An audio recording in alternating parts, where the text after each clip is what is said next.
পবিত্র রমজান মাসের ১৭তম দিন আজকে আর মাগফিরাতের ৭ম দিন। আসসালামু আলাইকুম এভরিবডি, সবাই তোমরা কেমন আছো? দিস ইজ সাদিয়া, তোমাদের সবাইকে ওয়েলকাম করছি আরো একটি নতুন ব্লগে। আজকে তোমাদের সঙ্গে শেয়ার করতে যাচ্ছি ১৭তম রোজার দিনে আমি সারাদিন কি করেছি। অলমোস্ট প্রতিদিনই আমরা বাসায় বানানো খাবার দিয়ে ইফতার করেছি, বাট আজকে ঠিক করা হয়েছে বাইরে থেকে ইফতার কিনে আনা হবে। সেজন্য আজকে বাসায় ইফতার প্রিপেয়ার করার তেমন কোনো ঝামেলা নেই। তো আমি ভাবলাম বাসায় সিম্পল ভাবে একটা পুডিং বানিয়ে ফেলি, যেহেতু আমার বাসায় সবাই পুডিং অনেক পছন্দ করে। আর এদিকে আজকে সকাল থেকে আমাদের এসি সার্ভিসিং এর কাজও চলছিল। এদিকে আহসান বাজার থেকে উচ্ছে বা করলা নিয়ে এসেছে। আহসান উচ্ছে ভাজিটা অনেক পছন্দ করে, এটা আসলে আমারও ভীষণ পছন্দের। তো যেহেতু বাসায় আজকে রান্না করার তেমন কোনো প্ল্যান ছিল না, বাট তারপরেও আমার মনে হলো রাতের বেলা উচ্ছে ভাজির সাথে আমি একটু টমেটো ডাল খাবো। আমার টমেটো ডালটা ভীষণ মজা লাগে। তো আমি চুলায় পুডিং বসিয়ে দিয়ে উচ্ছেগুলো কুচি করে ফেলেছি আর টমেটোর ডালও আরেকটা চুলায় বসিয়ে দিয়েছি। উচ্ছে ভাজিটা জাস্ট কুচি করে রেখে দিয়েছি আর ডালটা আমি হাফ কুক করে রাখবো আর ইফতার করে তারপরে আমি দুটোই রান্না করব। তো এটাই হচ্ছে প্ল্যান। আর এদিকে দেখতে দেখতে আমার পুডিংটাও হয়ে গিয়েছে। পুডিং মোল্ড আউট করার যে ভাইরাল ভিডিওটা সেটা করার ট্রাই করেছি, বাট ভিডিও অন করার পরে যতই আমি চেষ্টা করছি আমার পুডিংটা মোল্ড আউট হচ্ছিল না। এনিওয়েজ অনেক হ্যাসেলের পরে হয়েছে। পুডিংটা মোটামুটি পারফেক্ট হয়েছিল, জাস্ট উপরের দিকে এই দাগটা না হলে একদম পারফেক্ট হতো। এনিওয়েজ আমি পুডিংটা পিস করে রেখে দিয়েছি, যার যখন ভালো লাগে তখন নিয়ে নিয়ে খাবে। আর এদিকে আমাদের ইফতারের প্লেটিং প্রায় হয়ে গিয়েছে।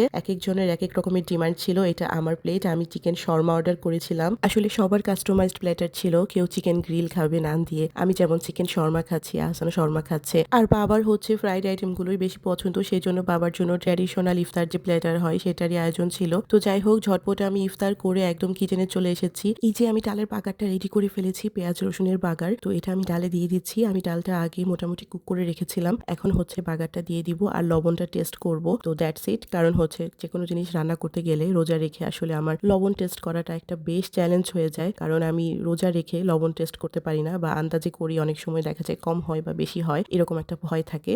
তো যাই হোক, কিন্তু রোজা ভাঙার পরে বা সন্ধ্যার পরে কোনো কিছু করতে গেলে আর সেই টেনশনটা থাকে না। এই তো আমি এখন উচ্ছে ভাজিগুলো করে নিচ্ছি। উচ্ছেটা একদম সবুজ সবুজ করে ভাজি করব, এটা আমার দারুণ পছন্দ। তোমাদের কার কার এরকম সবুজ সবুজ উচ্ছে ভাজি পছন্দ আর টমেটো ডাল কার পছন্দ করো সেটাও আমাকে জানিও কিন্তু কমেন্টে। আর ভিডিওর এই পর্যায়ে এসে তোমাদেরকে মনে করিয়ে দিতে চাই, তোমরা যারা রেগুলার আমার ভিডিও দেখছো কিন্তু আসলে আমার ফেসবুক পেজটি এখনো ফলো করোনি আর আমার ইউটিউবের চ্যানেলটিতে সাবস্ক্রাইব করোনি, তারা অবশ্যই আমার ফেসবুক পেজে ফলো দিয়ে দিবে আর ইউটিউবে সাবস্ক্রাইব করে তারপর বেল বাটনটিতে ক্লিক করে রাখবে। তোমাদের সুবিধার জন্য আমি আমার ইউটিউব চ্যানেলের লিঙ্কটা কমেন্ট বক্সে দিয়ে রাখবো। তো রান্না কমপ্লিট করে আমি একটু ডাইনিং এ এসেছি। এখন আমি একটু হালিমটা ট্রাই করব, যেহেতু তাড়াহুড়া ইফতার করে কিচেনে চলে গিয়েছি, একদম ট্রাই করার টাইম পাইনি আসলে। তো এই হালিমটা ঘরোয়া হোটেল থেকে আনা, তো ট্রাই করে দেখলাম মোটামুটি ভালোই, তেমন একটা খারাপ না। তো আমরা আমাদের পরিচিত একটা বাবুর্চি থেকে সবসময় হালিম খাই, ওর হালিমটাই আমাদের বেশি মজা লাগে। তো এটা টাইমের সংকুলন হয়নি আসলে, সেই জন্য আজকে ঘরোয়া থেকেই আনা। তো এটা আমি লেবু চিপে মজা করে খাচ্ছিলাম, লেবু ছাড়া তো আমার হালিম জমেই না একদম। তারপর একটু দুধ চা খেতে ইচ্ছে করলো সন্ধ্যার পর, আসলে দুধ চায়ের একটু ক্রেভিং হয় মাঝে মাঝে। তারপর আমি তারাবি নামাজ পড়ে রেডি হয়ে গিয়েছি, একটু টেইলারের কাছে যাব